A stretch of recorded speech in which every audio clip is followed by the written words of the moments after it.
حضور نبی اکرم صلی اللہ علیہ وآلہ وسلم جب پیدا ہوئے تو آپ کی ناف کٹی ہوئی اور آپ ختنہ شدہ پیدا۔ اور سب سے عجیب بات یہ تھی کہ پیدا ہونے کے بعد 2 دن تک آپ صلی اللہ علیہ وآلہ وسلم نے دودھ نہ پیا، اور تیسرے جب آپ کو دودھ پیش کیا گیا تو آپ نے بسم اللہ الرحمن الرحیم۔ ناظرین، صحابہ اکرام رضوان اللہ تعالیٰ علیہم اجمعین نے حضور نبی اکرم صلی اللہ علیہ وآلہ وسلم سے عرض کیا، اے اللہ کے رسول، ہمیں اپنے بارے میں کچھ بتائیے۔ آپ صلی اللہ علیہ وآلہ وسلم نے ارشاد فرمایا، میں اپنے باپ ابراہیم کی دعا ہوں، اپنے بھائی عیسیٰ کی بشارت ہوں اور خوشخبری ہوں۔ جب میں اپنی والدہ کے شکم میں آیا تو انہوں نے دیکھا گویا ان سے ایک نور ظاہر ہوا جس سے ملک شام میں بصرہ کے محلات روشن ہو گئے۔ حضرت آمنہ رضی اللہ تعالیٰ عنہا نے حضرت حلیمہ سعدیہ رضی اللہ تعالیٰ عنہا سے فرمایا تھا، میرے اس بچے کی شان نرالی ہے، یہ میرے پیٹ میں تھے تو مجھے کوئی بوجھ اور تھکن محسوس نہیں ہوئی۔ ناظرین، حضرت عیسیٰ علیہ السلام وہ آخری پیغمبر ہیں جنہوں نے آپ صلی اللہ علیہ وآلہ وسلم کی آمد کی خوشخبری سنائی۔ اس بشارت کا ذکر قرآن مجید فرقان حمید میں موجود ہے۔ یوں ارشاد فرمایا گیا، اور اسی طرح وہ وقت بھی قابل ذکر ہے جب کہ عیسیٰ ابن مریم نے فرمایا کہ اے بنی اسرائیل، میں تمہارے پاس اللہ کا بھیجا ہوا آیا ہوں، اور مجھ سے پہلے جو تورات آ چکی ہے میں اس کی تصدیق کرنے والا ہوں، اور میرے بعد جو ایک رسول آنے والا ہے ان کا نام مبارک احمد ہوگا، میں ان کی بشارت دینے والا ہوں۔ اب چونکہ حضرت عیسیٰ علیہ السلام یہ بشارت سنا چکے تھے، اس لیے ہر دور کے لوگ آپ صلی اللہ علیہ وآلہ وسلم کا بے چینی سے انتظار کر رہے تھے۔ ناظرین، ادھر آپ کی پیدائش سے پہلے ہی حضرت عبداللہ رضی اللہ تعالیٰ عنہ کا انتقال ہو گیا۔ سابقہ کتب میں آپ کی نبوت کی ایک علامت یہ بھی بتائی گئی ہے کہ آپ کی والدہ کا انتقال آپ کی ولادت سے پہلے ہو جائے گا۔ حضرت عبداللہ رضی اللہ تعالیٰ عنہ ایک تجارتی قافلے کے ساتھ تجارت کے لیے گئے تھے۔ اس دوران بیمار ہو گئے اور کمزور ہو کر واپس لوٹے۔ قافلہ مدینہ منورہ سے گزرا تو حضرت عبداللہ اپنی ننیال یعنی بنو نجار کے ہاں ٹھہرے۔ ان کی والدہ بنو نجار سے تھیں۔ 1 ماہ تک بیمار رہے اور پھر وصال فرما گئے۔ انہیں وہاں ہی دفن کر دیا گیا۔ ناظرین، تجارتی قافلہ جب حضرت عبداللہ رضی اللہ تعالیٰ عنہ کے بغیر مکہ مکرمہ پہنچا اور ان کے والد ماجد حضرت عبد المطلب کو پتہ چلا کہ ان کے بیٹے عبداللہ بیمار ہو گئے ہیں اور مدینہ میں اپنے ننیال ہیں، تو انہیں لانے کے لیے حضرت عبد المطلب نے اپنے بیٹے زبیر کو بھیجا۔ جب یہ وہاں پہنچے تو حضرت عبداللہ انتقال فرما چکے تھے۔ مطلب یہ کہ آپ صلی اللہ علیہ وآلہ وسلم اس دنیا میں اپنے والد کی وفات کے چند ماہ بعد تشریف لائے۔ حضرت ابن عباس رضی اللہ تعالیٰ عنہ فرماتے ہیں کہ حضور نبی کریم صلی اللہ علیہ وآلہ وسلم اس دنیا میں تشریف لائے تو آپ کی ناف کٹی ہوئی تھی۔ ناف کو بچہ پیدا ہونے کے بعد کاٹا جاتا ہے۔ آپ ختنہ شدہ پیدا ہوئے۔ حضرت عبد المطلب رضی اللہ تعالیٰ عنہ یہ دیکھ کر بے حد حیران بھی ہوئے اور خوش بھی ہوئے، اور کہا کرتے تھے، میرا بیٹا نرالی شان کا ہوگا۔ ناظرین، آپ کی پیدائش سے پہلے مکہ کے لوگ خشک سالی اور قحط کا شکار تھے، لیکن جیسے ہی آپ دنیا میں تشریف لائے بارشیں شروع ہو گئیں، خشک سالی ختم ہو گئی، درخت ہرے بھرے ہو گئے اور پھلوں سے لد گئے، زمین پر سبزہ ہی سبزہ نظر آنے لگا۔ پیدائش کے وقت آپ اپنے ہاتھوں پر جھکے ہوئے تھے، سر آسمان کی طرف تھا۔ ایک روایت کے الفاظ کے مطابق گھٹنوں کے بال جھکے ہوئے تھے، مطلب یہ کہ سجدے کی حالت میں تھے۔ آپ کی مٹھی بند تھی اور شہادت کی انگلی اٹھی ہوئی تھی، جیسا کہ ہم نماز میں اٹھاتے ہیں۔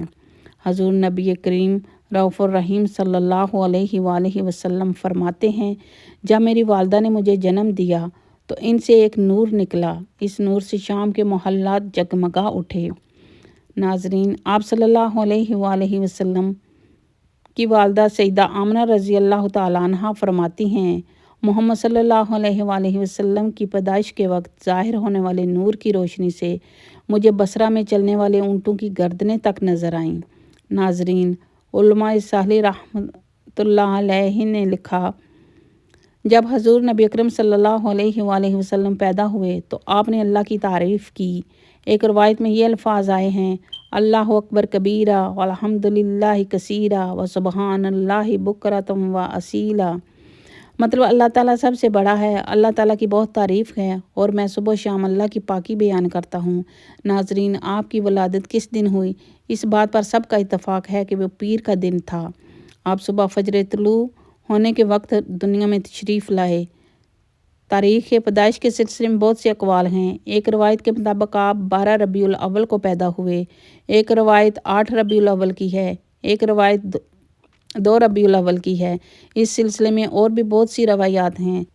زیادہ تر مورخین کا خیال ہے کہ آپ 8 ربیع الاول کو پیدا ہوئے۔ تقویم کے طریقے کے حساب سے جب تاریخ نکالی گئی تو 9 ربیع الاول نکلی۔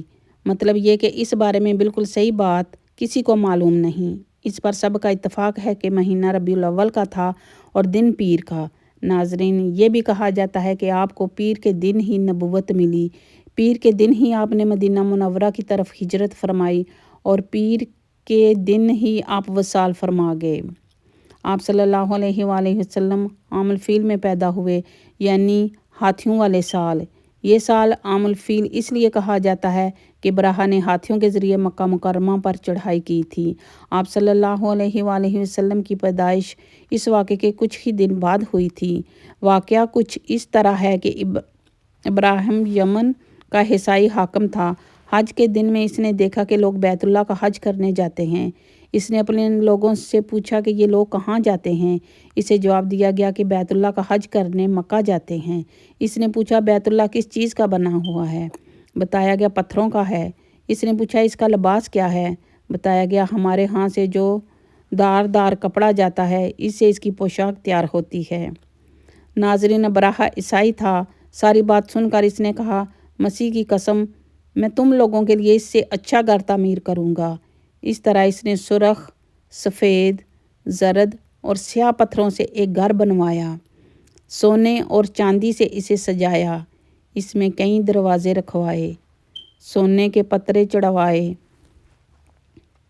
اور درمیان میں جواہر لگوائے۔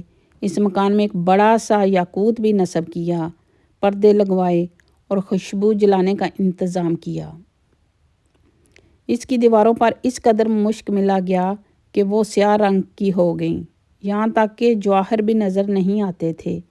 پھر لوگوں سے کہا اب تمہیں بیت اللہ کا حج کرنے کے لیے مکہ جانے کی ضرورت نہیں رہی، میں نے یہی تمہارے لیے بیت اللہ بنا دیا ہے، لہٰذا اب تم اس کا طواف کرو۔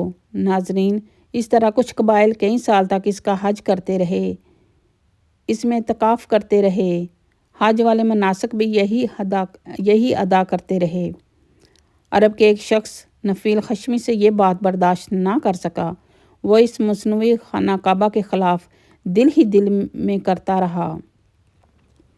آخرکار اس نے دن میں ٹھان لی کہ وہ ابراہیم کی اس عمارت کو گندہ کر دے گا۔ پھر ایک رات اس نے چوری چھپے بہت سی گندگی اس میں ڈال دی۔ ابراہیم کو معلوم ہوا تو غصے میں آ گیا اور کہنے لگا یہ کارروائی کسی عرب نے اپنے کعبہ کے لیے کی ہے، میں اسے ڈھا دوں گا، اس کا ایک ایک پتھر توڑ دوں گا۔ ناظرین، اس نے شام و حبشہ کو تفصیلات لکھیں اور درخواست کی کہ اپنا ہاتھی بھیج دیں۔ یہ ہاتھی محمود کہلایا اور یہ اس قدر بڑا تھا کہ اتنا بڑا ہاتھی روح زمین پر دیکھنے میں نہیں آیا تھا۔ جب ہاتھی اس کے پاس پہنچ گیا تو ابراہیم اپنی فوج لے کر مکہ کی طرف روانہ ہوا۔ یہ لشکر جب مکہ کے قرب و جوار میں پہنچا تو ابراہیم نے فوج کو حکم دیا کہ ان لوگوں کے جانور لوٹ لیے جائیں۔ اس حکم پر فوجیوں نے جانور پکڑ لیے۔ ان میں حضور نبی اکرم صلی اللہ علیہ وآلہ وسلم کے دادا حضرت عبد المطلب رضی اللہ تعالیٰ عنہ کے اونٹ بھی شامل تھے۔ ناظرین، نفیل بھی اس لشکر میں ابراہیم کے ساتھ موجود تھا اور یہ حضرت عبد المطلب رضی اللہ تعالیٰ عنہ کا دوست تھا۔ حضرت عبد المطلب اس سے ملے اور اونٹوں کے سلسلے میں بات کی۔ نفیل نے ابراہیم سے کہا قریش کا سردار عبد المطلب ملنا چاہتا ہے، یہ شخص تمام عرب کا سردار ہے، شرف اور بزرگی اسے حاصل ہے، لوگوں میں اس کا بہت بڑا اثر ہے، لوگوں کو اچھے اچھے گھوڑے دیتا ہے، انہیں عطیات دیتا ہے، کھانا کھلاتا ہے۔ یہ گویا عبد المطلب رضی اللہ تعالیٰ عنہ کا تعارف تھا۔ ابراہیم نے انہیں ملاقات کے لیے بلا لیا۔ ابراہیم نے ان سے پوچھا بتائیے آپ کیا چاہتے ہیں؟ انہوں نے جواب دیا